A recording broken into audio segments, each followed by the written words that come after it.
Sur la place d'un village dans le sud de l'Inde, il y a un arbre prodigieux. N'allez pas imaginer un arbre de 100 mètres de haut. Non, cet arbre n'a que 2 branches. 2 belles branches, charpentières, comme 2 bras ouverts, comme une invitation à la vie. Plus personne ne connaît son âge dans le village. On se dit parfois qu'il est peut-être aussi vieux que la terre.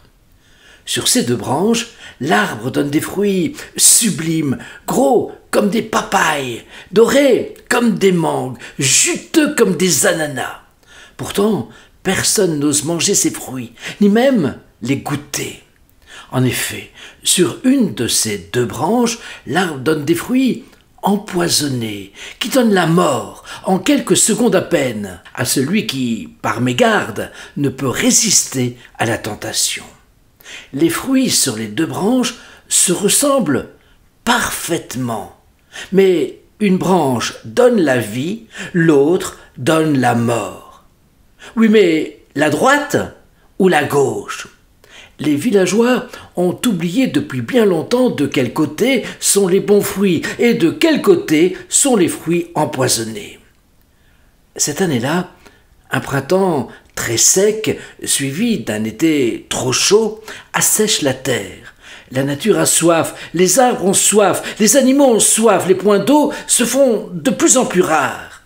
Les villageois ont faim, seul l'arbre sur la place du village reste imperturbable, avec toujours autant de fruits sur les 2 branches que d'étoiles dans le ciel. Personne n'ose risquer de perdre la vie en choisissant un fruit sur une des 2 branches. Pourtant, un jeune homme va prendre le risque, courageux et héroïque, pour aider ses amis à traverser cette période difficile. Tout le village est rassemblé en cercle autour de lui. Il se dirige vers l'arbre, vers la branche de droite. Il choisit un fruit, ferme les yeux, le porte à la bouche. Le fruit est délicieux. Aussitôt, les villageois se précipitent vers l'arbre et se gorgent de ces fruits sublimes qui, comme par miracle, repoussent aussitôt dès qu'ils sont cueillis. Ils font la fête et la fête pendant plusieurs jours. Puis, ils commencent à regarder la branche de gauche avec un air de défi, un air de provocation. Ils se souviennent de leur peur et comment, à cause d'elle, comme ils ont eu peur, comme ils ont failli mourir de faim. Ils finissent par se dire que cette branche est nuisible, maléfique, qu'il faut s'en débarrasser. Alors la décision est prise à l'unanimité. Les villageois scient la branche à ras du tronc avec une joie vengeresse. Ils la brûlent même et dansent autour du feu.